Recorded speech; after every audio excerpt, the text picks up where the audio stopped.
Look at Uh, the size of this Jetfire guy. He's at least like 3 price points above Chromia. yeah, break. Yeah, the value of their soul is how much their Transformer figure costs.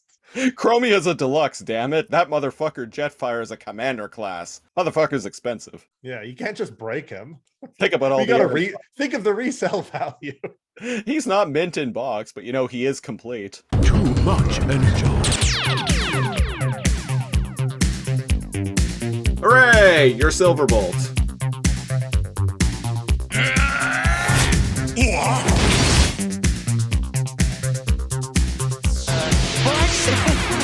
These upgrades come with a warranty.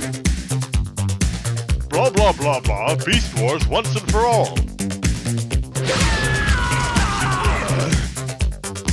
Cheetor, what have you done? I am giving this episode no Energon. What Yeah. are you, a Quintesson? This is no Energon. Fuck it. I can't. Sigma balls, Gary.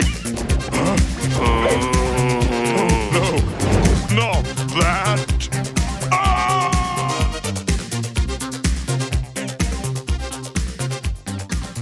Greetings, Earthrisers. Welcome to Too Much Energon, the podcast where we talk about Beast Wars shit and talk shit about Beast Wars, coming to you live from a mysterious floating mountain somewhere hidden on planet Energon on the Siege. One of your hosts. And getting high on those sweet, sweet Energon crystals, it's your other host, NeoCal. Other than getting high on the aforementioned Energon crystals, what's going on this week, Cal? How we doing? I am recovering from being a pale porcelain doll in the sun. Yeah. Yeah, I am particularly like freckly, so I need to stay away from the death laser in the sky. I'm just waiting for the sun to open up as Unicron so I could like be the old man yelling at clouds, being like, "I told you." Yeah, But I don't think I'm gonna win that like 2022 like apocalypse bingo anytime soon. right. Let How me about tell you. yourself? Well, for American listeners, which, as I've said before, I've seen the data. It's most of you. In Canada, we had a little. Speaking of apocalyptic events, we had a little nationwide kerfuffle the other day here. Um, One of our big telecom companies, Rogers Media, they provide cell phones to all of Canada. They provide home phone and television and internet to Eastern Canada. And they also supply service to a number of, well, essential services, including our BC ferry system, which we live on an island. It's kind of Mhm. essential. Service Canada, which is our government business, and a little thing here we call the Interac network, which is a What is Canadian. the Interac network? The Interac Siege? the Interac network is a Canadian-only payment processing system. It's been around since the early '90s. It was quite revolutionary when it was first introduced. I basically it allows you to charge things to your bank card in a store, Yeah. like just right away, without the use. And like we call them debit cards here. What we call debit cards, what people in the U.S. call debit cards are very different things. I believe in the U.S., Oh, a debit card is essentially what we call a debit Visa, which is all debit cards now. But anyway, payment processing system lets you charge things to your bank account instantly in stores. Well, the Interac network was also provided by Rogers somehow. So when recently Rogers service went completely dark all across Canada, so Tigatron hacked into Roger's mainframe, right? went all lawnmower man mode, and like severed Roger's network from its power source. Right. So people didn't have cell service, people didn't have internet, people didn't have the ability to phone 911. I heard that. Yeah. And it's like, I was lied to then because I was told that 911 will always work even when you don't have cell service because it uses other providers' towers and it uses like local, it does whatever it can to like reach out and try to 911. Yeah, I guess that was bullshit. I guess that was bullshit. So that yeah, that was a big thing. That a lot of people online were like and in person were complaining about the lack of ability to like use their cell phones, which is fair. And like Rogers, Like people use their cell phones as phones. What? or even just like using them, period, like for like data, like browsing Yeah. the internet and that kind of thing. Funny enough, I recently changed providers to a to well, not Rogers, but one of the companies that they own, one of their subsidiaries, Fido. A dog themed Yes, subsidiary. a dog I themed too am subsidiary. on the dog themed Fido network. So I used to be on a local provider called Freedom Mobile, which I recently switched over to Fido because where I'm living, in the rural area that I'm currently living, my service is spotty at best, and when it's there, it's well, I'm roaming constantly. Oh, So I hooray. switched over to Fido. But here's the thing, I had forgotten to cancel my Freedom service. So when my Fido went down completely, I was just able to pop in my old SIM card, I and think that's bada bing, hilarious. bada bing, bada boom, I had cell service again. But the real pain in the ass, though, was that was the inability to use our Interact cards, which was problematic for me in particular. Well, for everyone, but it was also problematic for me because it meant, oh shit, how am I going to eat lunch at work today? Young man, are you telling me that you could not simply use cash on hand like the rest of us boomers, or a credit card like the rest of us responsible millennials? Well, had no cash on me. Credit cards were maxed out. I did figure out a workaround though, and want to express a big debt of gratitude to them for sending me money through PayPal, which I was then able to load onto one of my prepaid Visa cards because Visas were still working. I only know visas, which is why I mentioned the credit card thing. I only know visas were working because I big dumbed and went through like a drive-through somewhere, and I was like, Yeah. what have I done? I What? just went through this drive-through and I'm like, wait, oh, the drive-through was so fast. There was nobody like ahead of me. And I'm like, oh, I'm dumb. And then I'm like, sheepishly just hand over Visa and it like worked. And I was like, oh, hooray. Saved by credit. Yeah, happy-go-lucky wins again. Anyway, so the reason why I brought this up is because well, we're talking about Doomsday Bingo. When this happened, and all of this shit, like this outage, which Rogers has still not explained, this outage occurred over the course of, like, it was like 24 hours. This was not like this was not a short period of time for people's phones and I was bank going cards to not work. say it felt longer than a day that Yeah. this shit was going on. Do you But know exactly how long it happened? it happened in the middle, like very early in the morning. Like it went out like super early in the morning at like 2 in the morning or something like that. Right. And then it was out until early the next morning. Like I think they got it back up at around like 6 a.m. the following day. So it was over Yeah, 24 so hours. yeah, but a whole day where the internet and phones and 911 and everything just kind of like And shut down, and bank cards. and bank cards. The bank Yeah, cards that's weird. was the big thing. And as you all know, I work at a grocery store, and I was working that day while it was going on, as I mentioned.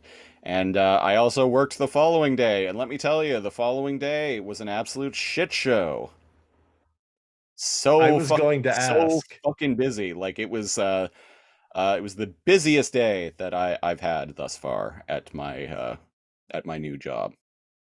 if it wasn't for social media and friends and yourself and everyone talking about it, I have my head in the sand slash live under a rock to the point where if nobody had mentioned it on Discord or like Facebook or anything, I might not have noticed, because I do things kind of like I put on my like hazmat suit, or like pull my Chinese assault rifle out, put on my gas mask, and I go out into the scavenge lands like once a month. And I'm like, back off, you assholes. And I Yeah. gather like supplies, and then I like come back home after spending like a couple $100s on groceries, and then I don't leave the house, You the go house all again. you go all Metro 2033 on everyone. Yeah, I go Metro 2033. Yeah. Back off. I don't where the currency becomes bullets. Right. Oh, bingo, apocalypse bingo. Yeah, that's why I brought all of that up, Yeah. is because while that was going on, I was like, and like I've been doomsaying for the past like 2.5 years now. Oh yeah. Uh, Great since fun. yeah. I've been saying, yeah, the world. This is the beginning of the world like coming to an end, and I'm like, huh, cell phones, payment processing, 911, all of that shit just doesn't work now. I'm like, it just added fuel to that fire for me. If you had told somebody that that could even happen for a day across a whole nation, many people would take that bet against you. Right? Yeah. Anyway, you were saying Doomsday Bingo. Yeah, doomsday bingo. I mean, like what else? Oh man, I took a stroll down your old stomping grounds on a certain tent street 10th recently. Street. Yep. There's a lot of tents going on. Per a very like pro, like multi tent like tarp fixtures. I'm like, they have like homeless engineers out here, because like goddamn, like some of these living spaces are look pretty cozy. Something I Um, always used to say when I worked at my old job: never underestimate junkie ingenuity. yeah. And it's so weird because I went by and I was like, there's a Save on Foods here. Yeah, yeah, What what? And so like they're clearly trying to gentrify the area, right? Make it middle class like housing, but like with shops on the first floor and that yeah. kind of thing. And so that private security can be around and they can kind of like push like the homeless problem out. Yeah, they've been doing that That's in not down. working. No, it's not. They've been doing that in Victoria for the past few years now, and it's funny to see the ads, like the websites for like these new buildings that are going up, and like the way they talk about it. It's like luxurious living, right in the heart of British Columbia's capital. Metropolitan capital, yeah. Yeah. They like talk it up so much, and it's like, oh yeah, this building on Johnson Street, right? On the this new building that you're putting up that you're It's charging a like, photoshopped building of what it will look like. And yeah, I'm like, if that was an actual photo, there'd be 300 feet of tents outside there. right, and it's like, yeah, so it's like, huh.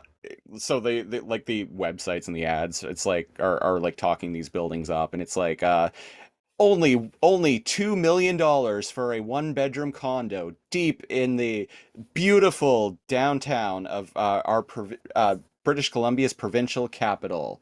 Never And drive again.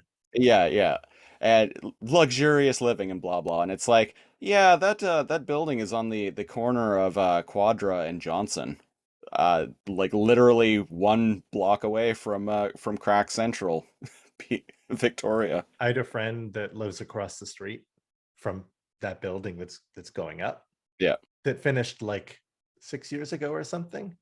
Boy howdy, let me tell you, they tried to sell that fast. right. It's like, screaming junkies all night, Yep, ambulance sirens going, yep. police sirens like going. Not really in the brochure, huh? Nope. Nope. No, it's not. And from what I've seen of that building too, the building in particular that I'm talking about, because it is finished now. Most of it's still vacant. All the like the ground level like retail space that they've set up, no businesses have moved in there. Most I'm Sure, someone will be jumping to pay $7,000 a month in rent to put their shop up there. and have to deal with a certain clientele coming in and shoplifting and berating and assaulting their staff members. Not only $7,000 a month, but you have to hire your own security. Yeah. It's Well, like why does this like a gift shop like got like its own security guard like outside? Huh. Oh, that's why. Yeah. And here we are. And here we are. Anyway, this is episode 89 of Too Much Energon, and this week we are talking about War for Cybertron, Earthrise, Chapter 1. It originally, along with all 6 episodes of, or chapters of War for Cybertron, Earthrise, it debuted on Netflix on December 30th, 2020. 2020, baby. And for anybody like being like, man, like why were all of this stuff is like kind of despair. I live in despair. I don't want to hear you talk about it all that much. It's kind of relevant because a certain power outage happened on Cybertron in the last part of the War for Cybertron. That power outage, that was I was going to say the Predacons. That's the Decepticons' fault. Right. And they seem to be bitching about that now. And I'm like, what did you guys think was? And Megatron's just like, Prime. And I'm like, no, you don't get to forget about what you did last week. Rogers was shut down by Shockwave last week, and now you don't get to shake your fist at Prime for doing this. Or am I confused? What I wanted to kick off was with, are they shutting down these sectors because they had powered everything off trying to destroy the Alpha Trion protocols, or is it because the Allspark is gone? It's because the Allspark's gone. So okay, Megatron was kind of right. He and so I'll start breaking down the episode in just a minute here, but Megatron was kind of right in the sense that Prime removing the Allspark from Cybertron is killing the planet. And so what Project Nemesis is, and we'll find out in later episodes, so spoilers, I guess. But if you're they don't really mention it, do they? They just like hint at it. They keep mentioning Project Nemesis. They need power because the planet's dying. They need power to draw power from all these various sectors in order to power this mysterious Project Nemesis. Spoilers, it's a ship, so they can leave because the planet's dying. Big fat what is it called? Colony ship. One of those self-sustaining ships in sci-fi. Colony ship. Colonization vessel. Yeah. Colonization vessel. I can't remember all my sci-fi terms, but basically like something completely unheard of so that they can escape the dying planet. Yeah. So the episode opens at some kind of facility, and we see a seeker like just chilling out on some platforming, and he gets sniped. Yeah, it's sniped by well, actually we don't see yet who it is, but it's Chromia. She's the sharpshooter of the Autobots. It's not anybody else. It's not anybody else. So a couple more seekers go and visit a character who is being held prisoner. I believe his name is Scrapface. Yeah, Scrapface. His name I don't think is mentioned in the episode, but I was on the TF wiki and it mentions his name is Scrapface. He is he's a redeco and slight retooling of Refractor. Impactor? No, Refractor. Compactor? Riffraff? Riffraff. Jesus. Riffraff from fucking Rocky Horror Picture Show, which I've never seen, and I never will. Every single time I hear that, I'm always like, that's actually surprising. I never will watch it because it's just been. I've You known have put to. up with dozens of individuals that have been like, "Oh man, you got to see it." Yeah, Hot damn, being a turn of the 2010s, like millennial, when everybody's starting to become allies and get woke and like watching classics and things that were pioneering right. LGBTQ acceptance. I, in college, particularly, and especially you, we never fucking heard the end of, "Oh, you got to watch Rocky Horror Picture Show." Yeah, especially me, being in a lot of script writing classes, and which were either comprised of people who wanted to be writers, playwrights, or screenwriters, which is the camp that I fell in to, or theater kids, actors who thought that they could write. And let me tell you, um, actors generally not good writers. I'm not saying like I'm a great writer myself or anything like that. In fact, I'm competent enough. I I You're this sounds competent enough to know that you're competent. I'm a competent enough writer. I'm not a great writer. What I am really good at is structure. I've long thought that if had I actually gotten into the business of screenwriting professionally, I probably would have been a script doctor more than anything. Mm. Like I probably never would have sold an original screenplay, or maybe like one or two, and But my you career. also would never be out of work. And yeah, 'Cause let me tell you. my career would just have been as a script doctor. I have no doubt, because I understood structure. Like I could I, I could write really well structured stories, even if the stories or themselves were and the characters were kind of eh. you Um, understand structure, god dang it. I do. Screenplays are very very structured beasts. And I've said it before and I'll say it again. War for Cybertron is well structured. Come at me.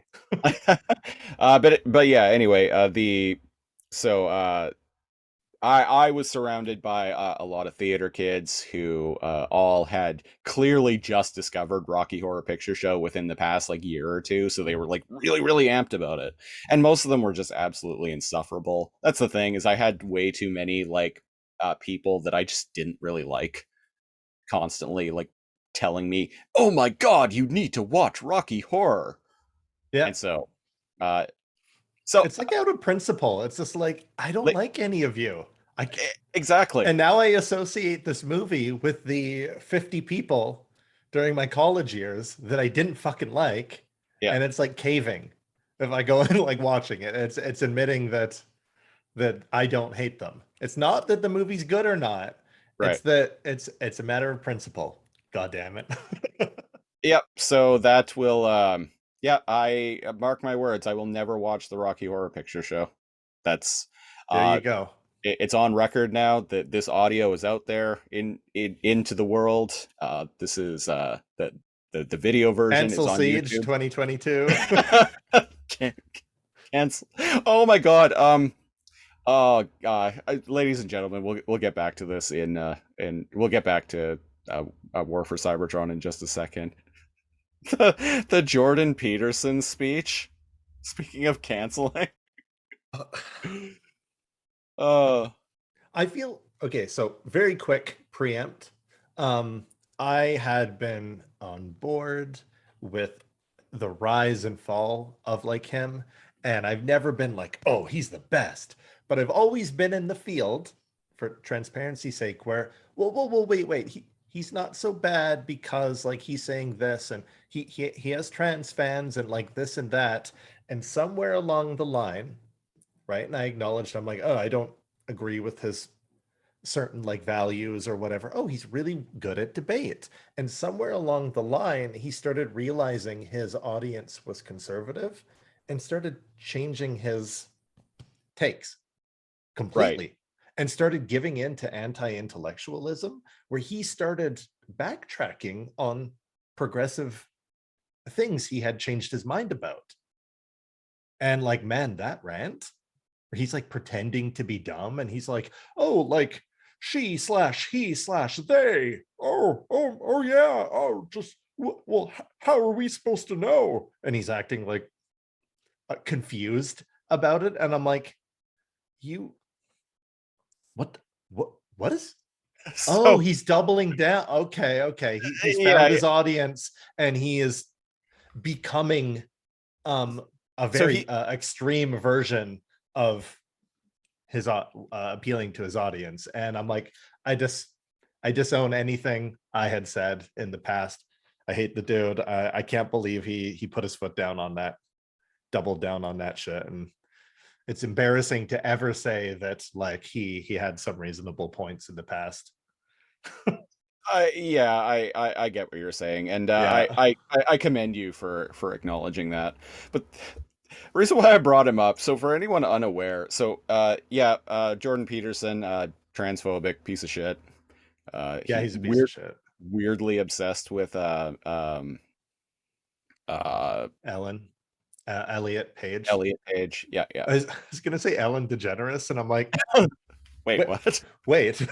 Yeah, he's weirdly obsessed with Elliot Page's recent gender affirmation surgery that he had, which is weird. But anyway, so Jordan Peterson got banned from Twitter recently for his because he put out like a tweet that I don't even remember what the tweet was, but it was high. it It was was basically like, oh, like Elliot. I think they dead named them. yeah, which is a violation of Twitter's terms of service. And it's one thing if you're like, oh shit, I'm sorry, but no, you don't get to play ignorance here. You were purposely dead naming somebody. He knew what he was doing, so he got banned from it. And it was orchestrated. He wanted to be. Yeah, he got banned for it, and he released this video of him like sitting in a dark room, staring at the camera, giving it's so well produced. It is like, well it feels produced. like it was made before his tweet. I'm super sus, man. Anyway, so he straight up like comes across as like a Bond villain. And it's this big, like 14-minute long monologue where he is basically just like shit talking so-called like woke culture and all of that. The Marxist left. But the video ends with him looking at the camera and saying, "Up yours, woke moralists. We'll see who cancels who." And the internet just woke moralists. We'll see who cancels who. He kind of does sound like Kermit too. And so the long-running fucking joke.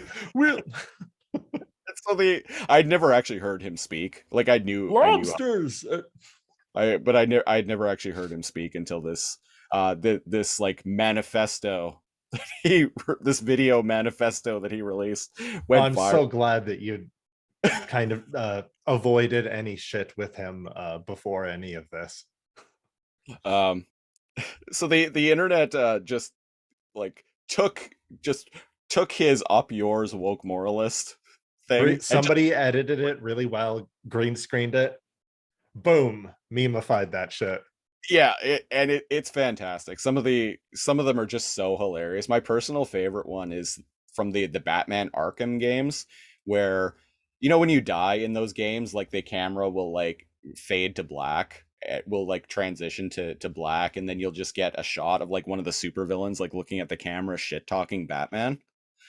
So it's a shot of like Batman like falling off of a building or something and dying, and it like does that transition, and then it cuts to the "up yours woke moralist." We'll see who cancels who. My favorite, and if my friend Ryan ever ends up like watching this, he's the person, my friend, that reached out to me that was like, yeah, I've watched all your Beast Wars like stuff, and I'm like, oh wow, thanks, man. Huge fan of Metal Gear, like way more than me. Way more than me. Has played every game in and out from beginning to end, like 100%ed them. Like he's right on board. And boy oh boy, would he really enjoy that one you showed me where Raiden's like naked. A gamer to surpass Siege himself. They they do exist. And what was it? Yeah, it was Raiden when he's like naked and he's Right. like running around like covering his like junk, and the little Yeah, at call the end, comes in. it's the bit at the end of Metal Gear Solid 2 when Raiden is naked inside Arsenal gear and GW. You've already found out that the Colonel and like everyone he's been talking to are just this AI GW, and GW's on the fritz. Yeah. So in the game he keeps like GW as the Colonel keeps radio codec calling Raiden while he's running around naked, just sending like increasingly more bizarre messages. Yeah, and this one it's just like Colonel or whatever, and it's like it cuts to a very well edited Codec screen, yeah. codec screen. Yeah, and it's got fucking Jordan Peterson being all like, so I made a recent controversial tweet, and Raiden's like, what did you say? Up your woke moralist. We'll see who cancels who. That one's my second favorite. I also really like the Castlevania A Symphony of the Night one. Fucking gold. And I understand the whole like, oh, like all publicity is good publicity, but like we live in the end times, man. But- Give us some. We got to get something to live for. This is taking something that a really shitty person released with malicious intent and just making a mockery of it. Yeah. I am 100% on board with it. Making a Oh, yeah. mockery of it in very like humorous ways. Exactly. Which Yeah. I'm on board with that. We'll Anyway, see who cancels who, and it's like, were you canceled? Because like your video got shared around like everywhere, even being off Twitter.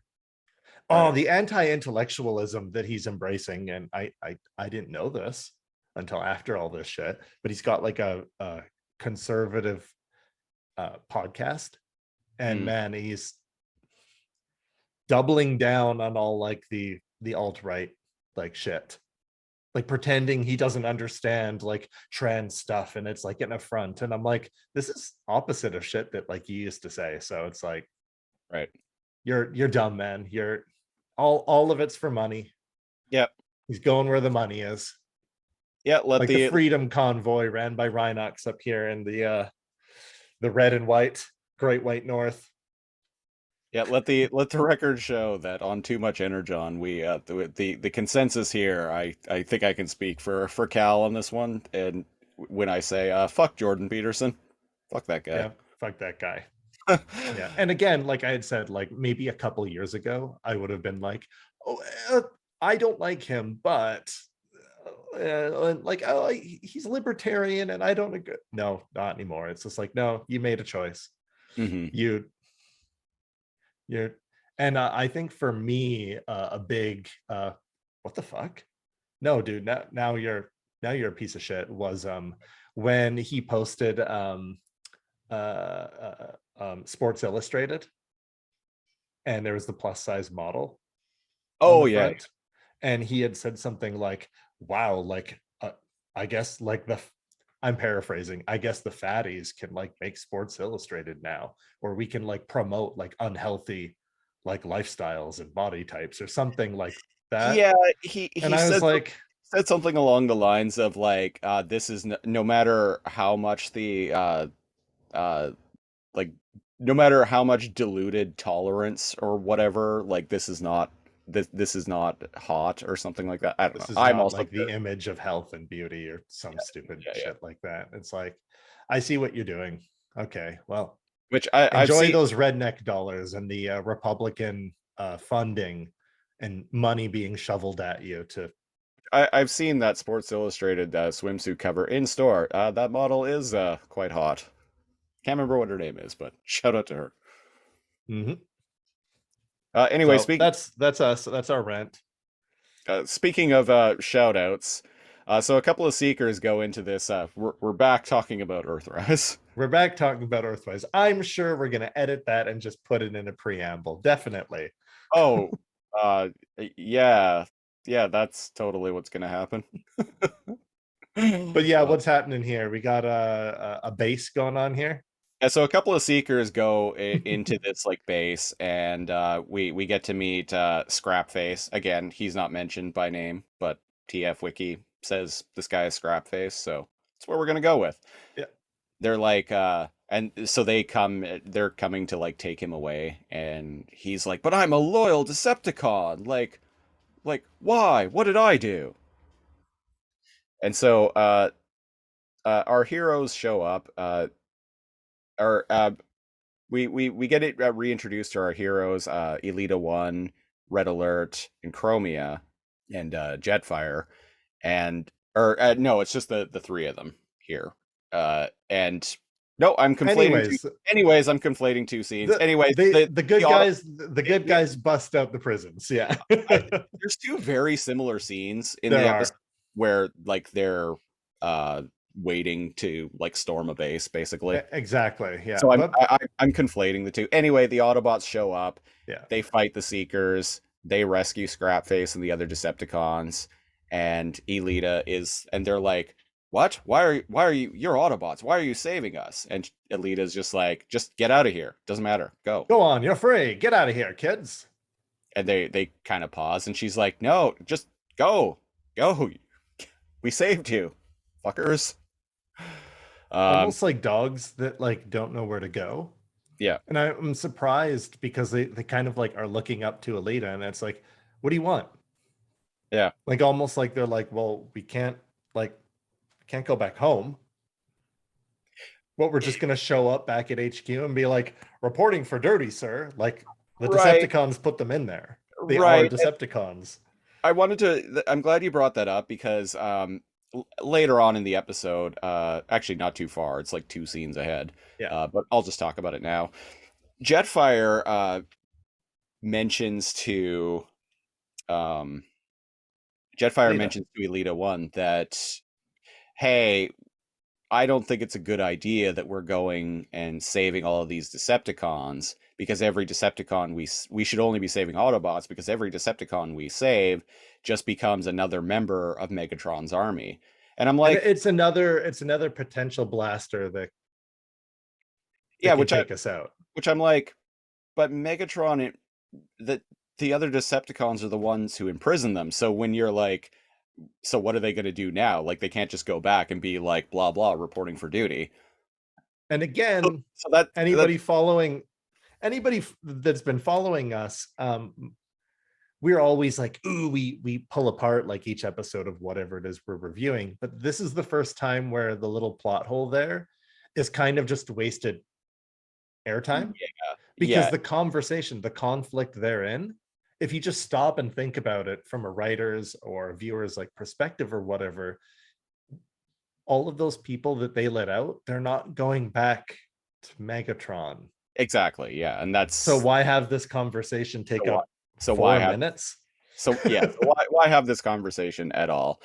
And if anything, saving these Decepticons, like, there's a like, probably not with everyone, because I imagine some of these Decepticons will still hate Autobots, but I imagine a lot of these Decepticons that they're saving from these like internment camps are going to be like, hey, we got nowhere else to go. Do you need, or are you guys taking recruits? I mean, look at Bombastor in the last season.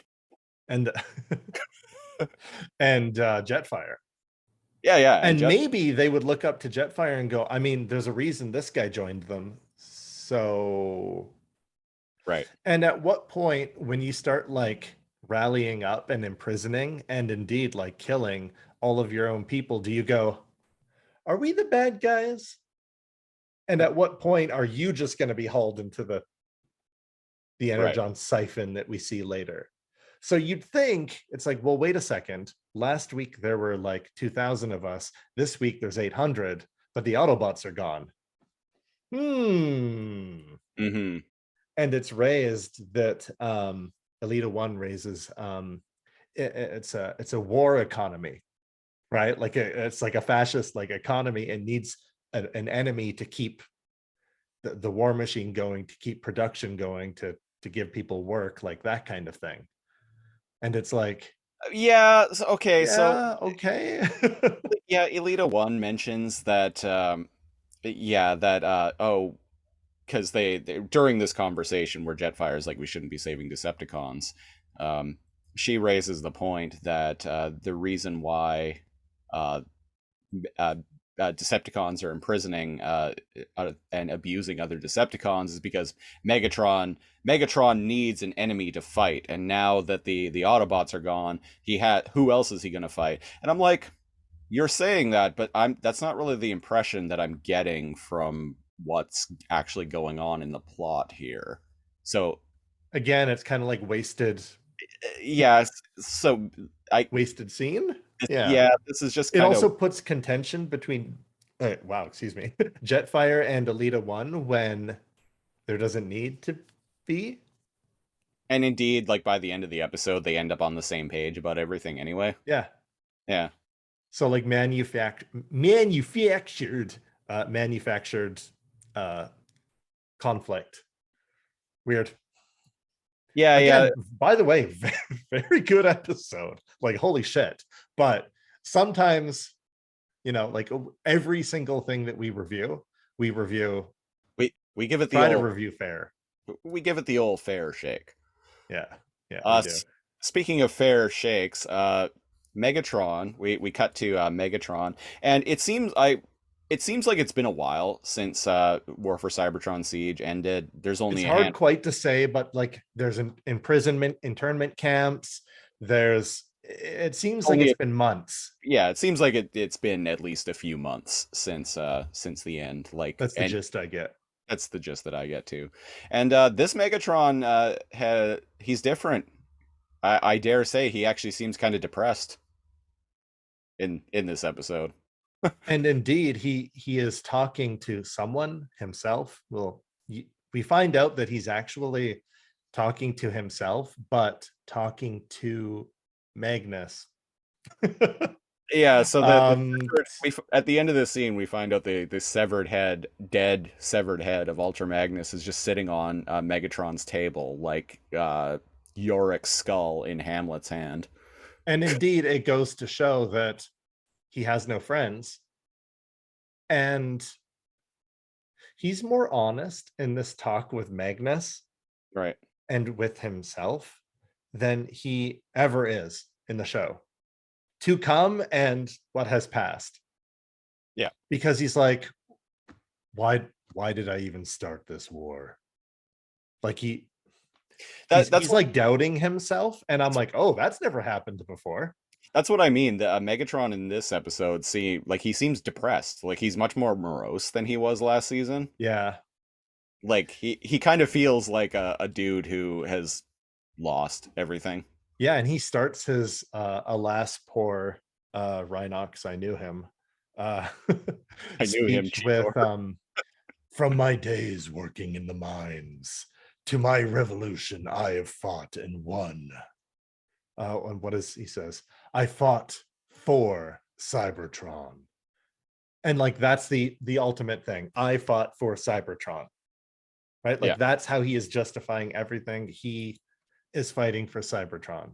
And now Prime has killed his Cybertron by removing the Allspark, which he's not wrong. Yeah. Yeah, because he's like, now I ask myself, all of this for what? I mean, like in it's interesting because, and we've talked about, and he's not wrong either, because like you said, he's like, because of Prime, we're marooned on a dying world. And I'm like, actually, that's kind of all on Prime, isn't it? That is, yeah. Like Optimus Prime, like in his desperation to keep the Allspark away from Megatron because reasons. You pieces of shit. Megatron killed the two people that should have been in charge of Cybertron, which I would argue would be Alpha Trion and Ultra Magnus. Yeah. And I actually think Megatron and Optimus Primal, as good as they are for revolution and for change, and as good as generals as they are, oh boy howdy, have you guys made the worst decisions. Right. If you had just like threw a dart, right, on like a map and chosen any other two leaders, it couldn't have ended this badly.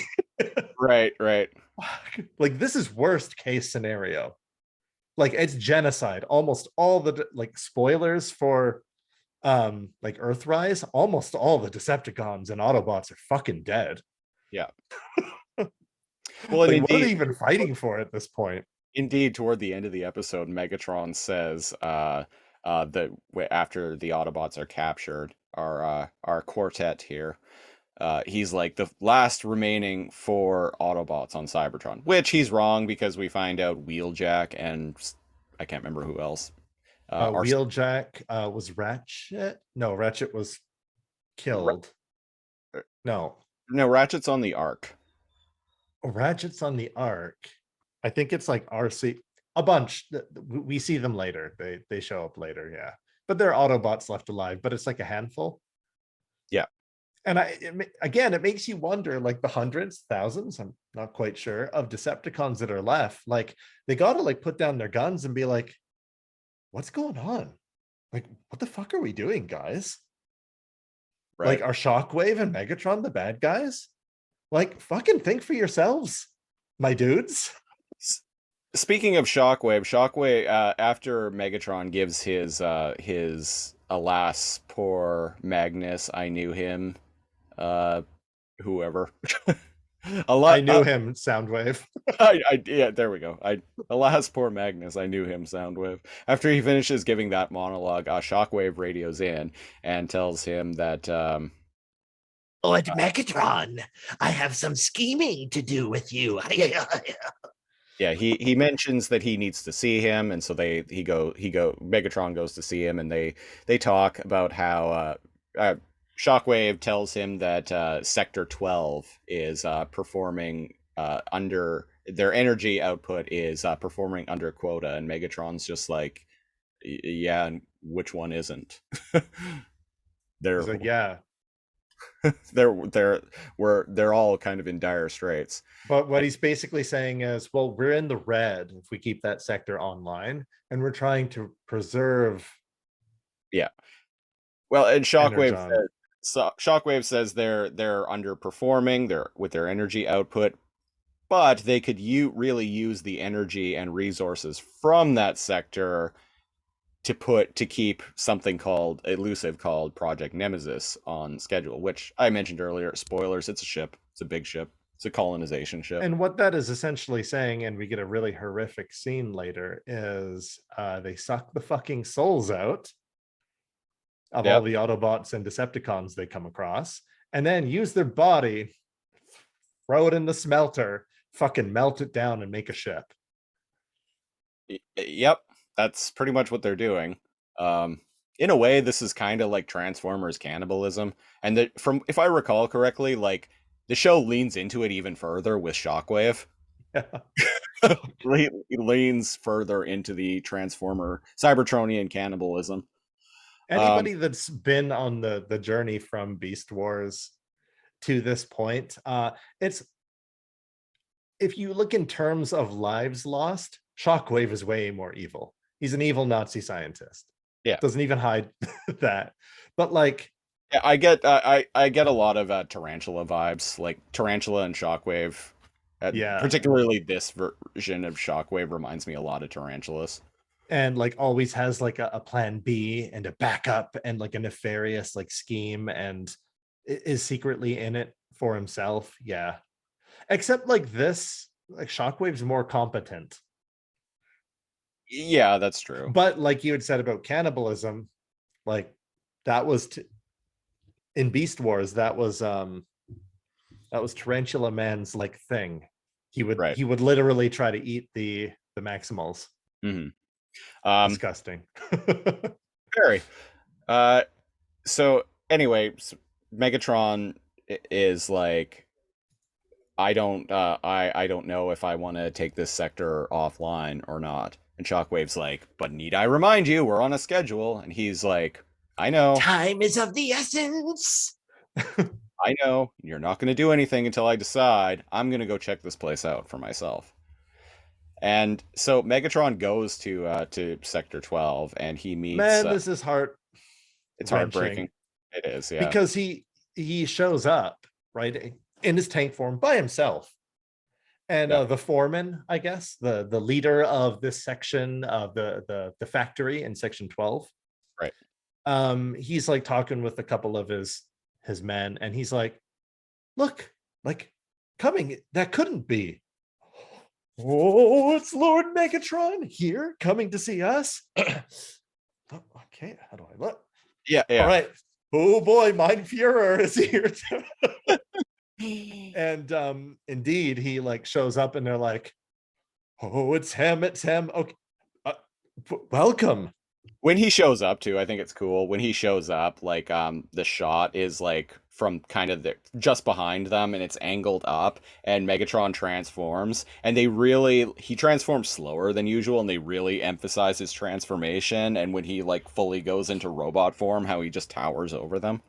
Yeah, and how the way he enters the scene, he kind of like drifts in his tank form, and from that drift kind of transforms, and it's hype. I have the toy of that Megatron. It's a really cool figure. And what's the gist of it? He's scoping it out, right? And the guy's like, "Oh, I'll give you a tour. Come, walk with me, talk with me." And he's asking him logistics. We used to make quagma, sigma cores. They used to make like energy like cells for vehicles or And weapons something. and whatnot, and they were like the top producer, like out of all the sectors. But now, since the power has been down on all this other things, they're just making munitions. Right. And they're operating at 22% and blah blah blah.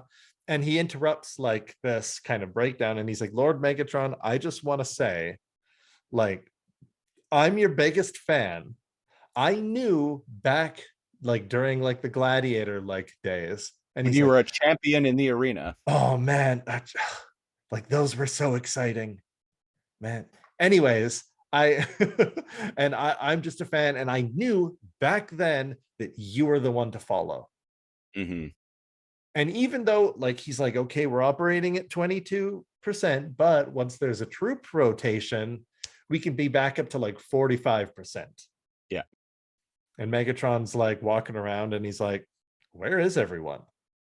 Well, and Shockwave radios him, and Megatron's like, give me a minute here. I need to take this. And Shockwave's like, well, can I take Sector 12 offline, Megatron? Please? Please? He's like, "Stop calling me, you little shit. I said But we're on a schedule. and it's like, no, fuck off, dude. I need to. I haven't made a Consider decision this. yet, and you are going to do nothing until I decide. Stop text bombing me. Lose this number, creep." And he hangs up on him, and he goes and he finds him, and it's just like, "Okay, well, where is everyone?" And he's like, "Oh, don't worry about it." And he's like, "What's that room?" "Over there. That's the infirmary." "Show me." And he walks in, and he finds out, he asks more statistics. He's like, how many of our Decepticons are offline? Sorry, Disabled or something like that. Not disabled. It's a dis word. Yeah. Derp. How many of your how many Decepticons in this facility Inoperable. are not fully functional? Are not fully functional. There we go. And he's like, it's 92%. And But those Megatron of us- like looks at him. But those of us that are able-bodied are more than make up for everyone The else. rest of us, though, we have a go-get-em attitude. We pulled ourselves up by the bootstraps. And And Megatron's Megatron's like, I've seen enough. "I've seen enough." And again, he like takes off in his like tank form, and they're all like, "Goodbye." Oh man, They're all like waving at goodbye to him. They're just so excited that their boss came by to that their their savior. They're just came by to visit right, them. like he's bigger than life. Like he led the revolutions from them being like a slave caste in the mines. He is a hero in like the arena. Like hot shit. Like this guy is like bigger than like Julius Caesar, right? Like Right. he's like a hero god incarnate. And then on the horizon, he like stops and turns and like looks back at like the big sector, and he's like, okay, Shockwave, shut him down. And all the lights turn off, and indeed in the background you hear like hundreds of individuals like screaming, Right. and I'm like, what the fuck is happening over there? So I don't know, like life support, machinery, maybe it's more than that. Yeah, Bad stuff. they everything got taken offline, and well, it's no bueno for Sector 12.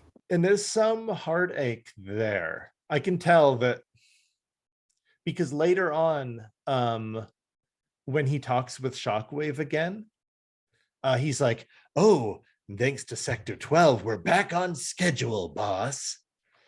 Megatron's like, how fortunate for you to be able to remove your emotions from doing such like dark necessities. Yeah, so and he's like, Megatron, the first thing, the first one of the first things I did was disable my emotions chip. It was the most logical course of action. So he made himself a sociopath on exactly. purpose. Yeah, on purpose. And Megatron is like struggling with this, like even when he gives the order and even after he's given the order. And like later on at the end of the episode, he's talking with the Autobots that they end up capturing, which we'll get to in a couple minutes here. Doesn't have a lot to live for, folks. He just the rage in his voice when like what Shockwave is actually doing is revealed, like the rage in his voice when he's telling Elita 1 like why the fact that he's been driven to this. Oh yeah, because like he has nobody to fight. He has everyone to blame, but he has nobody to fight. So he's in this defeated kind of old man, like getting ready to watch everything burn, kind of like depressive mindset, like you had said. Right. Back at the Autobot base, Red Alert tells Elita 1 that they've gotten intel from Steeljaw, which I had to look this up. So Steeljaw is one of Blaster's tapes that turns into a cat.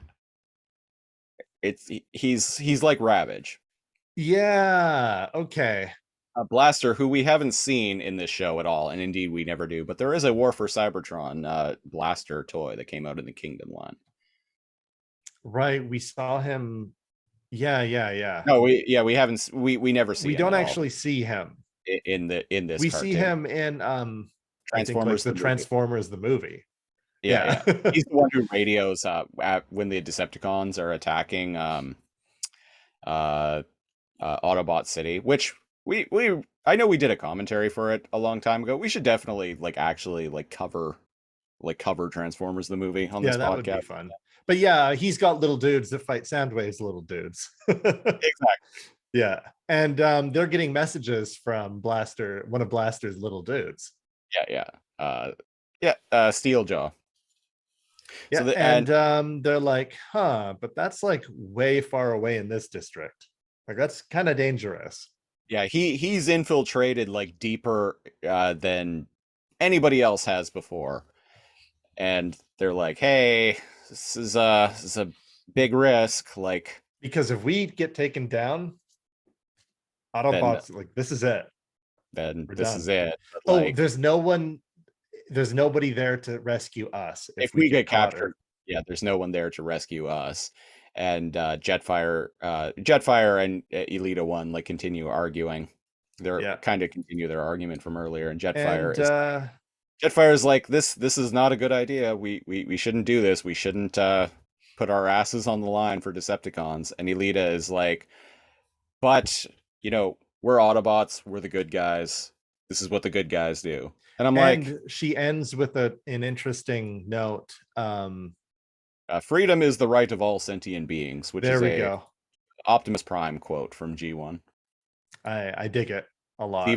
Even referenced in that first Michael Bay movie. Oh, that's right. Yeah.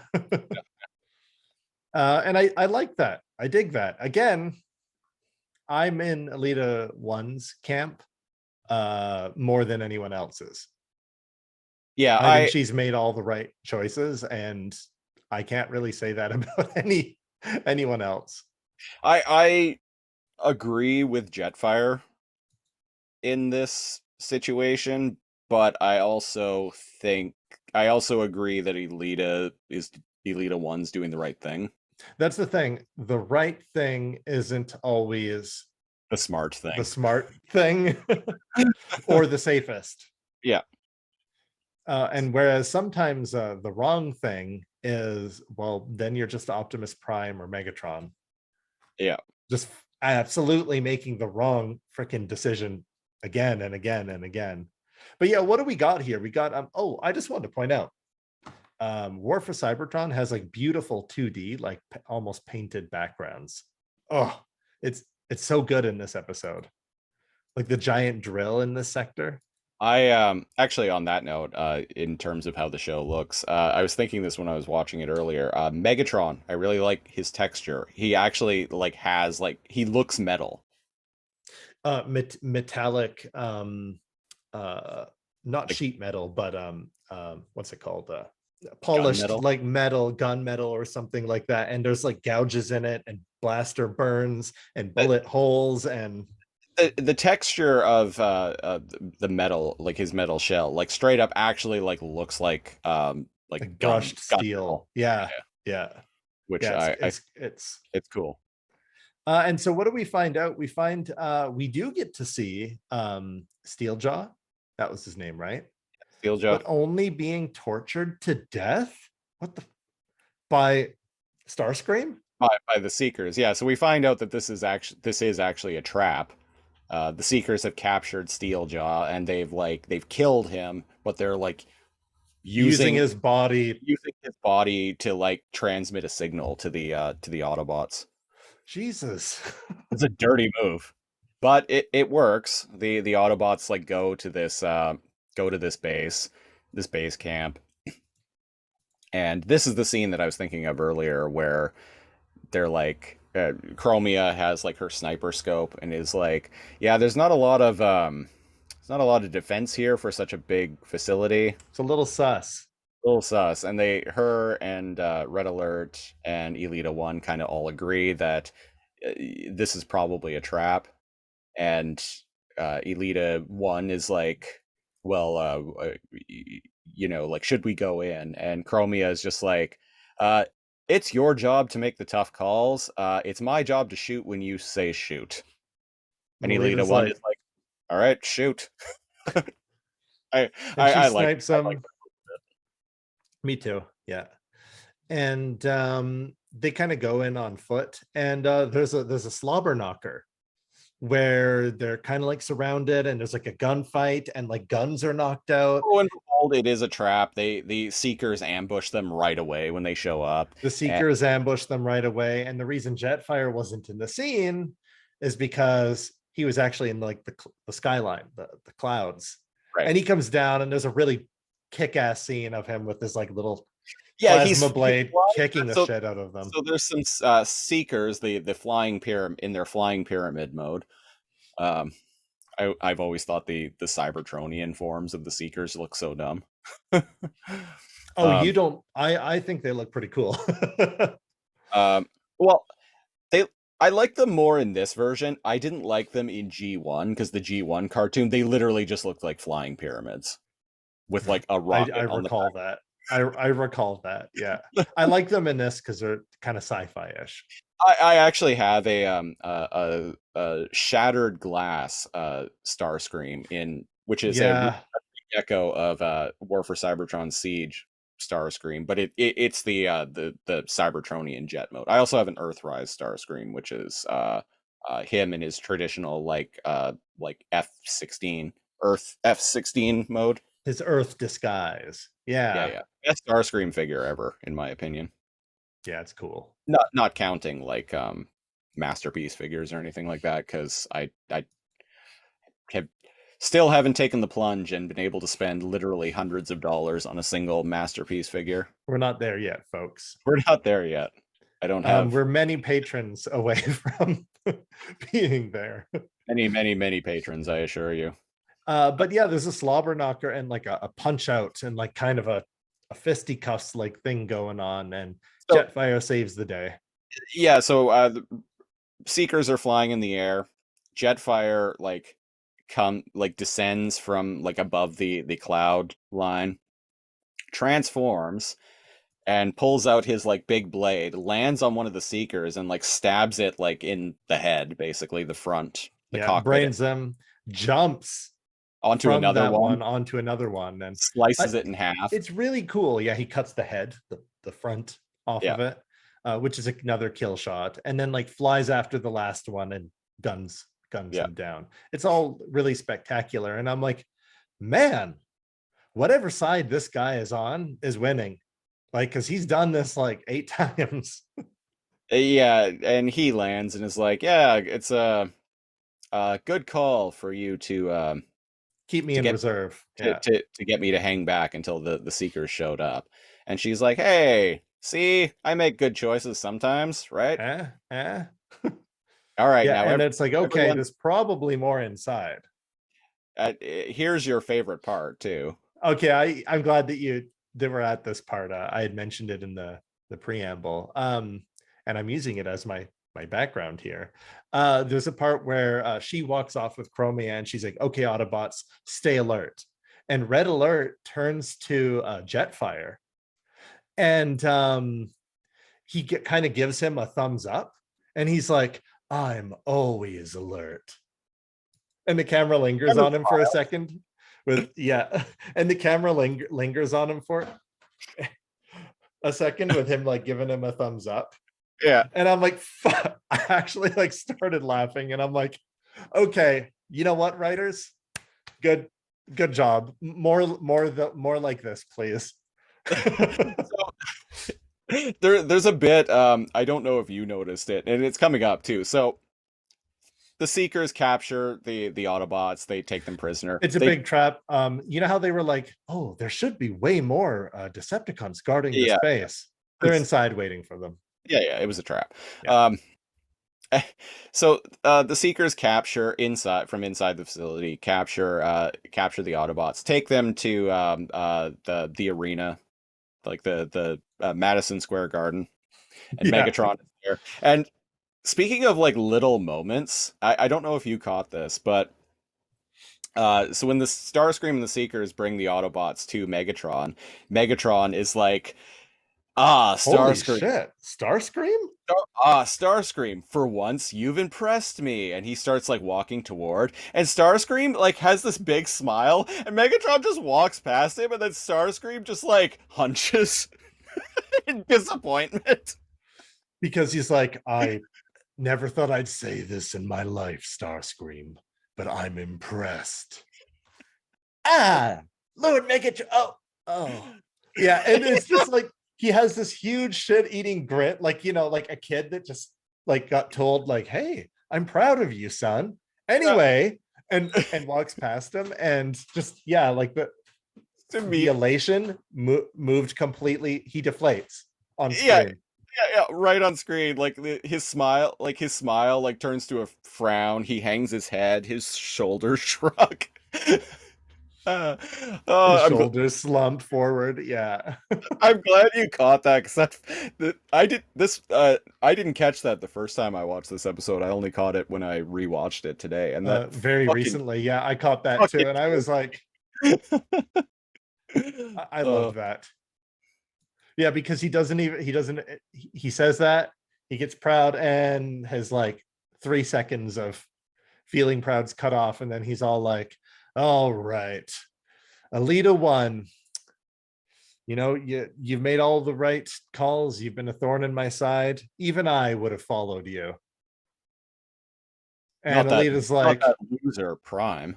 Not that loser Prime. And she's all like, yeah, I wouldn't have you wouldn't have made the team. You wouldn't have made the team.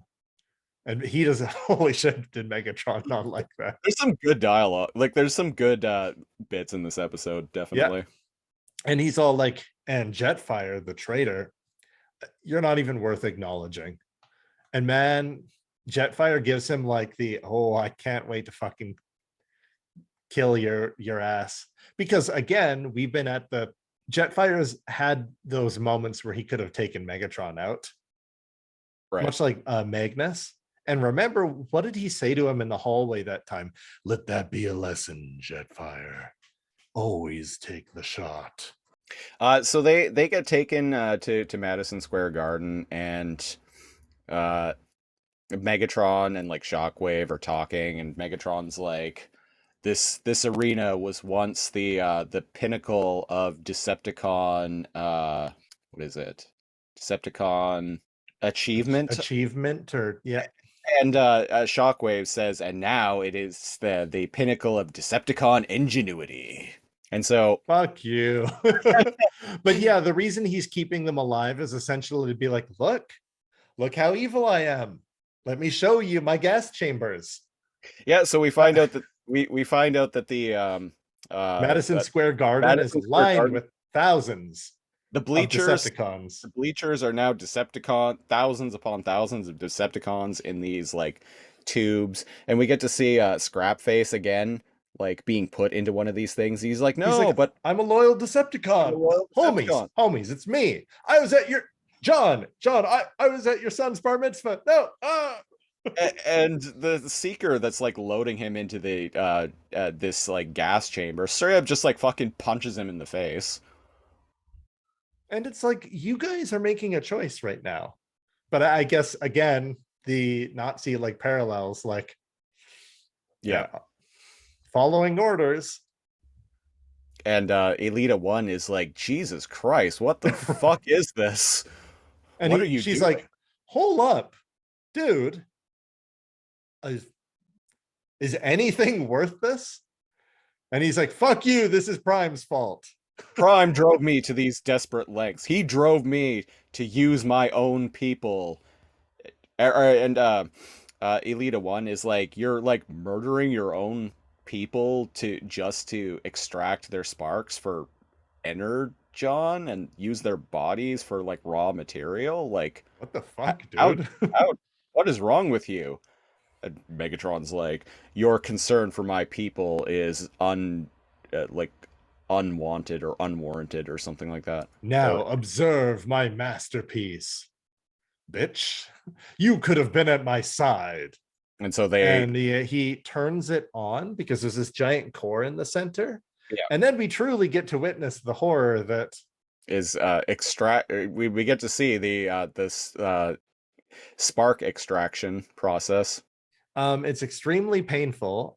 All the Decepticons in the pods like cry out in like terror and Right. pain. It's not a painless experience. They're souls, people. Sparks are souls. Yep. This has been established. And then in a like horrific like display, these like not whirlwind, these Coils.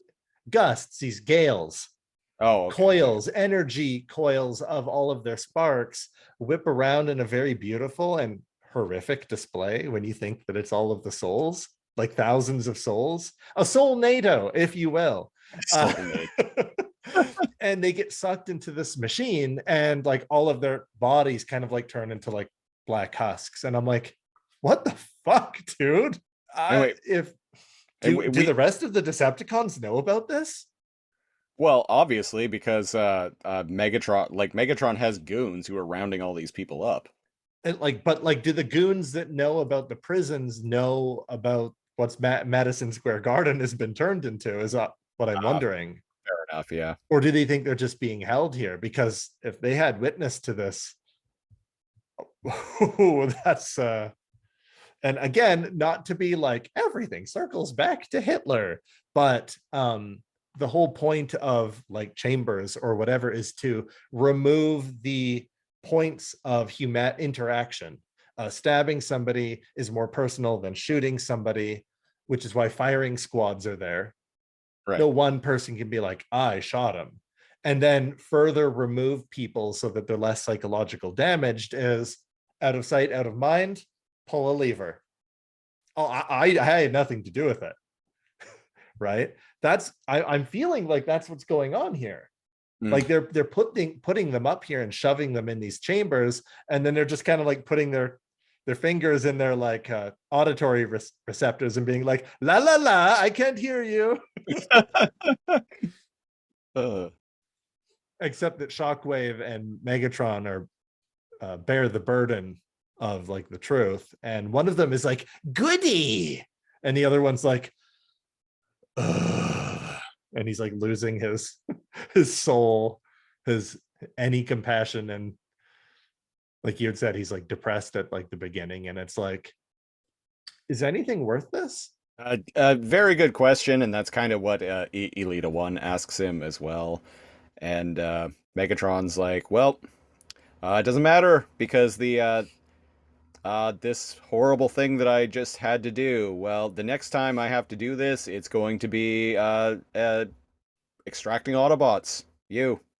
And he's like, take them away. Because earlier at the beginning of this bit, like Starscream wanted to kill Jetfire, and Megatron. Oh yeah, he's like, please, Dad, let me kill Jetfire.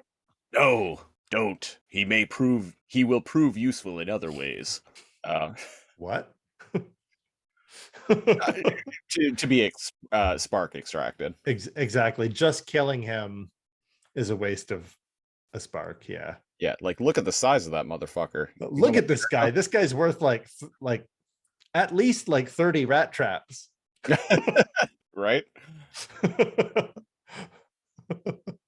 It's like the meme of McMahon reacting to fuck that stupid meme where like McMahon's in the chair and he's like, oh, and he falls backwards.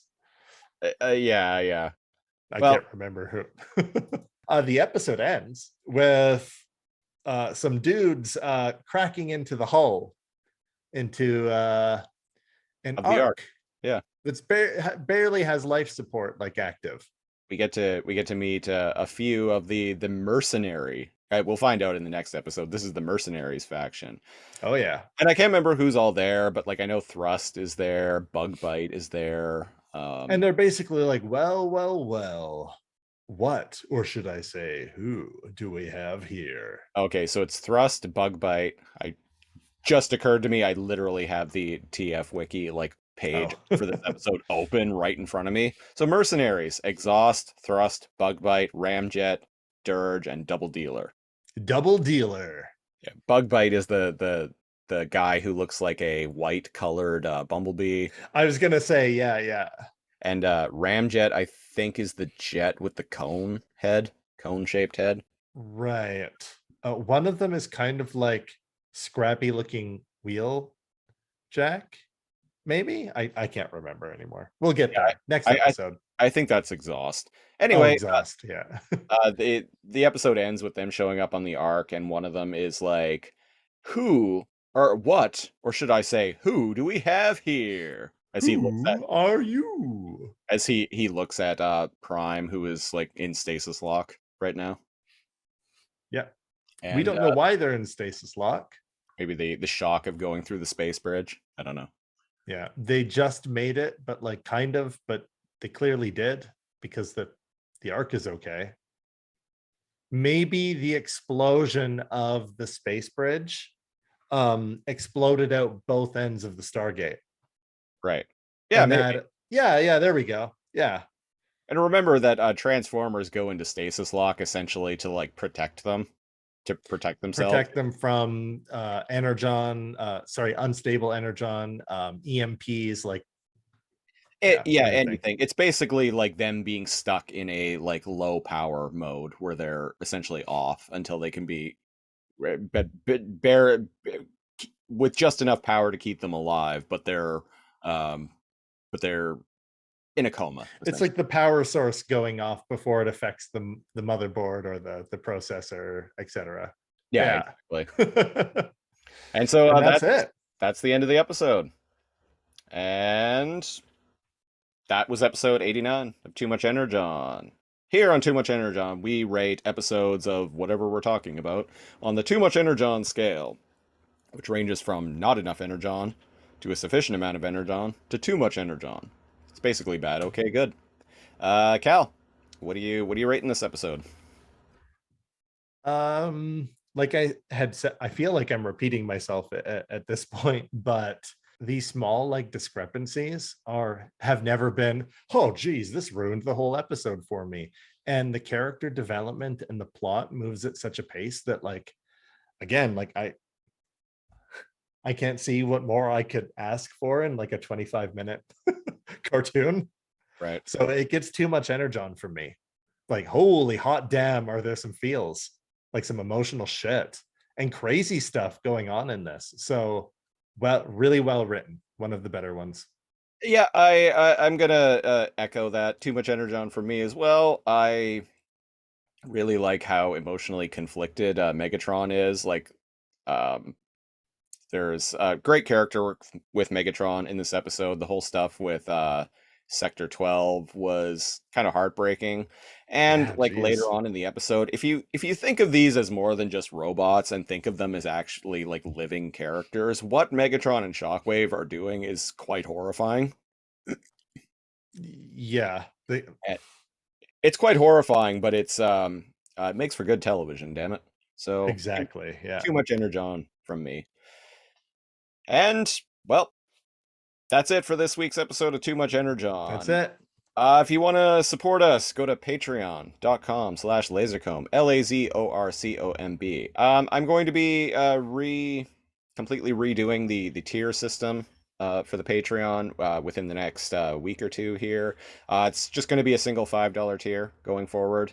In the very near future, single $5 tier is going to get you preamble audio. It's going to get you periodic commentary tracks, periodic news shows, and it'll give you the ability to pick a show for us to review a random episode of on our other podcast, the Lasercomb podcast, which was previously tied to the $10 tier. But as I said, for now, going forward, just a single $5 tier is going to get you everything we currently offer. Yeah. May introduce It's a good change to things. Yeah. may It's complicated. we may reintroduce a $10 tier sometime down the road, like a revamped $10 tier, but we'll come to that bridge we'll come to that space bridge when we get to it. Yeah. So patreon.com/lasercomb. Follow us on Facebook, facebook.com/lasercomb, or you can follow the show on Twitter @TooMuchEnergon, or you can follow me @lasercomb. Cal, you are at? I am at NeoCal on Twitter, NEO_KAL. We'll be back next week with episode 90 of Too Much Energy. 90. Episode Ooh, 90. boy. Next week, the countdown to episode 100 officially begins. So episode 90 next week, we'll be talking about War for Cybertron Earthrise Chapter 2. So keep an eye out for that. And until then, I've been one of your hosts of The Siege. And I'm your other host, NeoCal. And until next week, freedom is the right of all sentient beings. Till all are one.